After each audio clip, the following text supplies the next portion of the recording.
Assalamualaikum warahmatullahi wabarakatuh. Adik-adik semuanya, bagaimanakah kabarnya hari ini, adik-adik? Semoga semuanya dalam keadaan sehat dan juga tentu dalam keadaan yang berbahagia, gitu ya teman-teman. Nah, adik-adik sekalian, alhamdulillah kita hari ini bertemu kembali di mata kuliah pendekatan dan teknik konseling jilid 2, gitu. Nah, untuk memulai perjumpaan kita hari ini, marilah kita berdoa supaya kita diberikan kesehatan, kelancaran, dan juga kemudahan dalam menyerap ilmu. Berdoa, dipersilahkan.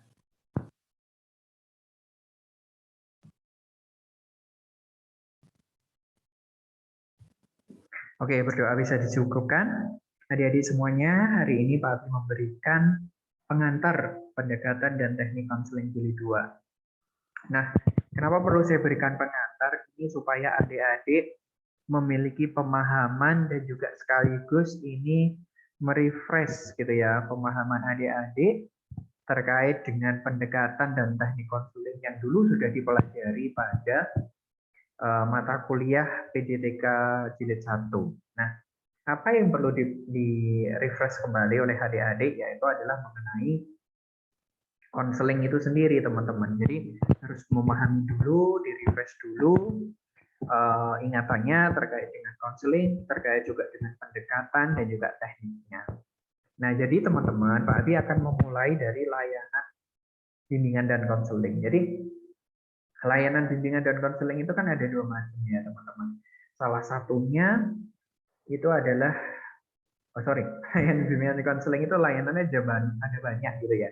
Salah satunya adalah konseling itu sendiri. Jadi konseling itu dapat didefinisikan sebagai layanan yang diberikan oleh konselor kepada konseli untuk membantu menyelesaikan masalah dan mengembangkan potensi dirinya. Jadi konseling itu sifatnya profesional, sifatnya itu kuratif dan juga developmental, teman-teman.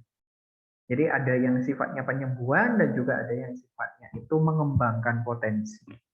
Ada developmental di situ. Nah, di dalam pelaksanaan konseling itu kita harus paham dan juga menguasai pendekatan-pendekatan yang ada di dalam konseling. Jadi kita melaksanakan konseling itu harus tahu pendekatan apa yang digunakan. Tidak asal ya, tidak asal menggunakan pendekatan gitu ya, campur-campur dan lain sebagainya itu tidak boleh. Itu tidak haram lah hukumnya ya, haram hukumnya untuk melaksanakan konseling yang seperti itu. Jadi memang harus memakai pendekatan apa, langkah-langkahnya, cara memandang konseling itu harus sesuai dengan pendekatan konseling yang digunakan. Nah, apa yang disebut dengan pendekatan konseling itu adalah sebuah pedoman ya yang memberikan gambaran bagi konselor dalam menjalankan tanggung jawab, fungsi dan teknik untuk membantu konseling. Jadi pendekatan konseling itu seperti pedomannya. Jadi ada memberikan pemahaman bagi diri kita bagaimana tujuan konseling, bagaimana cara memandang manusia, bagaimana manusia yang sehat dan tidak sehat itu semuanya dalam pendekatan konseling. Tentu di dalam pendekatan konseling itu memiliki tahapan dan teknik yang berbeda-beda antara pendekatan satu dengan pendekatan yang lain. Nah, sekarang ini saya berikan sebuah jenis-jenis pendekatan di dalam konseling ya teman-teman. Ada sangat banyak ragam sekali yang pendekatan konseling itu dulu pernah ada dipelajari di PDTK jilid 1. Ada psikoanalisis, ada person center, ada gestalt, ada behavioral, realita, feminist terapi, family terapi, REBT, CBT, SFBC, dan lain sebagainya. Masih banyak teman-teman ya. Belum Pak Abi sebutkan gitu ya. Tetapi kurang lebih ada beberapa pendekatan ini. Nah, barangkali dari pendekatan ini ada yang beberapa yang adik-adik belum mengenalnya. Tapi hal itu tentu tidak menjadi masalah teman-teman. Karena pada hakikatnya semua pendekatan itu dapat untuk menyembuhkan berbagai masalah. Ya, gitu teman-teman. Tinggal bagaimana falsafah diri kita itu nyambung dengan falsafah yang ada di dalam pendekatan konseling ini. Jadi nanti kita itu cenderung pakai konseling yang mana, pakai pendekatan konseling yang mana yang sesuai dengan falsafah diri adik-adik. Gitu. Ini ragam pendekatan ya teman-teman. Nah, bedanya apa? Pendekatan dan teknik itu. Nah, ini teman-teman perlu diketahui bahwa hubungannya seperti apa? Bahwa setiap pendekatan itu memiliki tujuan, falsafah, dan cara memandang manusia yang berbeda-beda. Nah, ini tadi macam-macam ya cara pandangnya, cara dalam memandang manusia ini kan bermacam-macam. Nanti adik-adik silahkan dibuka kembali catatan-catatannya. Nah, behavioral itu cara mandangnya manusia adalah deterministik, sangat bergantung dengan lingkungan, nah, kayak gitu. Nanti kalau realita berbeda lagi, REBT berbeda lagi, kayak gitu teman-teman. Nah, maka setiap pendekatan itu dia memiliki teknik yang berbeda pula, teman-teman. Tekniknya berbeda. Nah, behavioral dia punya teknik apa namanya homework. Realita punya teknik humor. Gestalt punya teknik empty chair. Apalagi SFBC punya teknik apa namanya scaling question gitu ya, dan masih banyak lagi. Jadi masing-masing pendekatan ini punya teknik yang berbeda. Apakah boleh, Pak, teknik realita tak pakai untuk SFBC? Tentu tidak boleh, teman-teman ya. Karena setiap pendekatan itu punya teknik sendiri, punya cara pandang tersendiri dalam memandang hakikat manusia. Kayak gitu, teman-teman. Nah, ini hubungannya kayak gitu. Jadi setiap pendekatan itu punya teknik yang berbeda.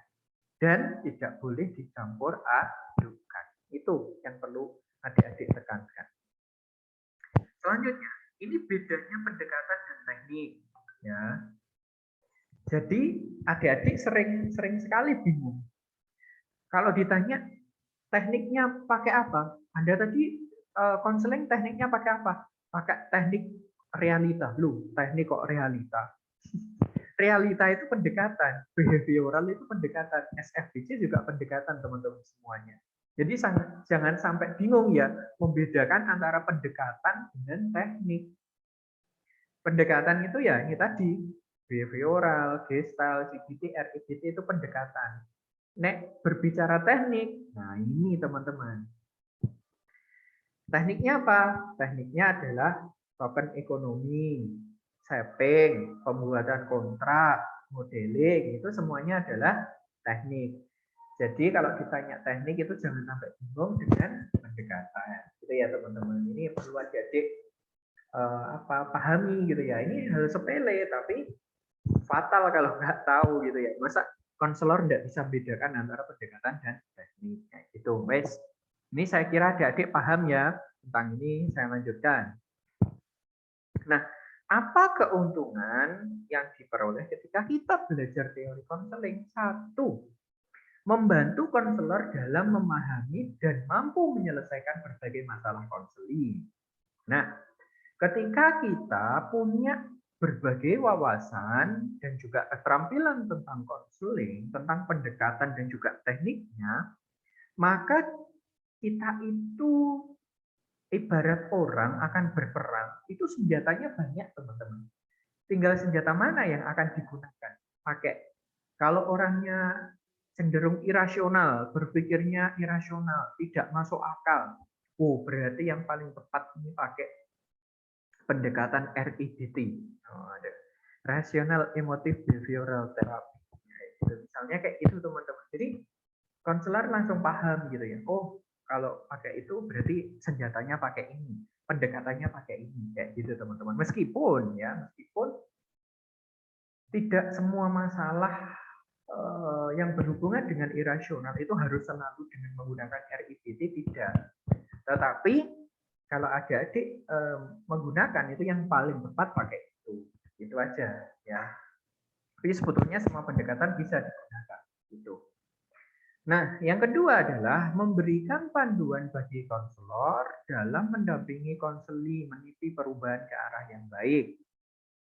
Nah, ketika kita paham tentang teori konseling atau pendekatan konseling, teori sama pendekatan sama. itu kita akan dapat mudah mengarahkan ataupun bahasanya itu memfasilitasi, melakukan konseling kepada konselor itu mudah karena kita sudah paham betul bagaimana pendekatan ini memandang manusia, bagaimana pendekatan ini memandang manusia yang bermasalah itu seperti apa. Itu kita paham, itu memahaminya adalah melalui teori atau pendekatan konseling. Sehingga ketika mendampingi konseling itu kita ketika konseling dengan konseling itu kita tidak bingung. Itu teman-teman keuntungannya. Selanjutnya, apa yang perlu dikuasai dalam praktik konseling atau apa yang perlu dikuasai dalam pelaksanaan konseling? Yang pertama adalah keterampilan komunikasi tentunya teman-teman. Teman-teman sudah belajar tentang keterampilan komunikasi itu di mata kuliah apa? Komunikasi dasar ya atau komunikasi konseling ya. Itu yang isinya ada restatement, ada reflection of feeling, ada probing, ada silent teknik dan lain sebagainya. Itu semuanya adalah keterampilan komunikasi.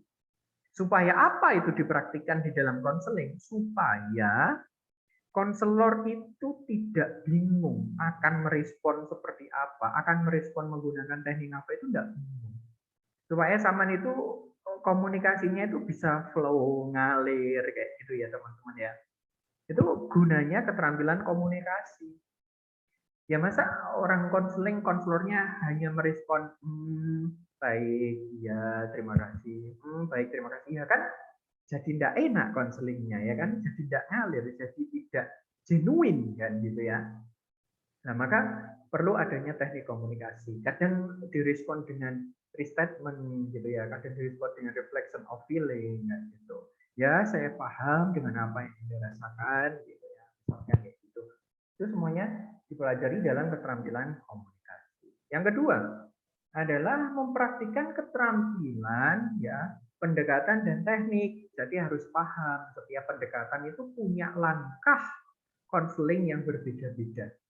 Kalau pakai behavioral berarti harus diawali dengan hubungan baik, menciptakan goal setting atau tujuan dari konseling. Yang selanjutnya adalah apa namanya implementasi teknik dan seterusnya. Kalau pakai realita tentu pakai want, pakai do, pakai evaluation dan apa namanya planning dan seterusnya kayak gitu. Jadi punya tahapan sendiri. Begitupun dengan konselor harus paham tentang teknik dalam konseling. Yang ketiga, konselor harus memiliki sikap dasar. Ya, sikap dasar konselor itu ada tiga. Ada empati, ada kongruent, ada menerima tanpa syarat. Empati itu yang memahami konseling kayak gitu ya. Dari perspektif konseling sehingga kita bisa menempatkan diri bagaimana cara kita merespon. Terus ada congruence ya teman-teman ya, ada menerima tanpa syarat. Itu congruent itu teman-teman apa ya istilahnya itu antara apa yang konseling pahami dengan kita itu sama. Jadi apa namanya ya, apa adanya gitu ya, apa adanya. Terus selanjutnya adalah menerima tanpa syarat. Menerima tanpa syarat itu ya menerima dengan ini ya, dengan positif gitu ya, dengan positif. Apa yang apa namanya, apa yang konseli tampakkan itu kita terima dengan positif. Gitu. Yang keempat adalah keterampilan berpikir atau mind skill. Nah, kenapa di dalam konseling itu perlu ada namanya mind skill? Supaya kita itu mengeluarkan perkataan, memberikan tindakan, memberikan perlakuan itu semua dapat dipertanggungjawabkan. Kita pikir dahulu, tidak asal memberikan tanggapan itu tidak. Jadi harus memang bisa dipertanggungjawabkan gitu. Tuh teman-teman. Nah, yang perlu kita tekankan hari ini karena kita di dalam mata kuliah pendekatan dan teknik, maka yang nomor 2 ini nanti teman-teman harus paham ini, yang nomor 2 ini keterampilan dan keterampilan dalam mempraktikkan pendekatan dan teknik. Itu teman-teman. Lalu yang selanjutnya, mengapa ada banyak ragam pendekatan di dalam konseling? Ya karena setiap orang itu, ya teman-teman, ini kesimpulannya dari 4 ini, setiap orang itu punya karakter masing-masing, gitu. Jadi konseling, pendekatan konseling pun juga memiliki ciri khas masing-masing. Untuk apa? Untuk dapat memandang si konseling itu tadi yang berbeda-beda itu tadi. Nah, itu mengapa kok ada banyak ragam pendekatan konseling. Alasannya gitu, karena setiap orang punya keunikan sendiri-sendiri dan juga untuk memandang keunikan itu maka diperlulah konseling dengan ragam pendekatan supaya sinkron antara konseling kita jalankan dengan karakteristik si konselingnya itu sendiri. Lalu selanjutnya, ini pertanyaan, Pak, apakah harus menguasai banyak teori? Jawabannya, apakah semua teori itu harus kita pelajari dan harus kita kuasai? Ini pertanyaannya menarik nih ya teman-teman ya. Jawabannya gini, kalau sebagai konselor itu saya kira adik-adik cukup menguasai satu pendekatan ya, dan juga tentu di dalam pendekatan itu ada banyak beragam teknik ya yang perlu, tapi intinya adalah teman-teman itu menguasai satu pendekatan. Kalau di dalam pendekatan itu ada banyak teknik, ya tekniknya itu harus dikuasai karena teknik itu berada dalam naungan pendekatan kayak gitu. Tapi kalau ingin jadi dosen atau jadi istilahnya bukan praktisi ya, tetapi akademisi, semua teori harus dipelajari, harus paham betul gitu ya. Karena kita tidak tahu calon konselor itu ingin teori yang mana, ingin pendekatan yang mana gitu. Tapi menurut hemat saya, ketika adik-adik terjun menjadi seorang konselor, itu cukup satu teori atau satu pendekatan yang dipelajari. Tekniknya banyak, tidak masalah. Dalam teknik realita kan tidak hanya satu teknik, nah, maka itu harus dipelajari juga. Nah, itu teman-teman. Gambarannya seperti itu. Jadi pilihlah pendekatan yang paling cocok dengan falsafah hidupmu. Kalau misalkan Pak Abi ini cenderung pakai konseling realita, teman-teman ya. Here and now gitu ya. Memandang sebuah permasalahan itu here and now, sekarang dan saat ini. Jadi kurang inilah cenderung ke bagaimana saat ini dan nanti planningmu seperti apa, kayak gitu. Kalau Pak Abi cenderungnya ke situ, maka pakai saya realita.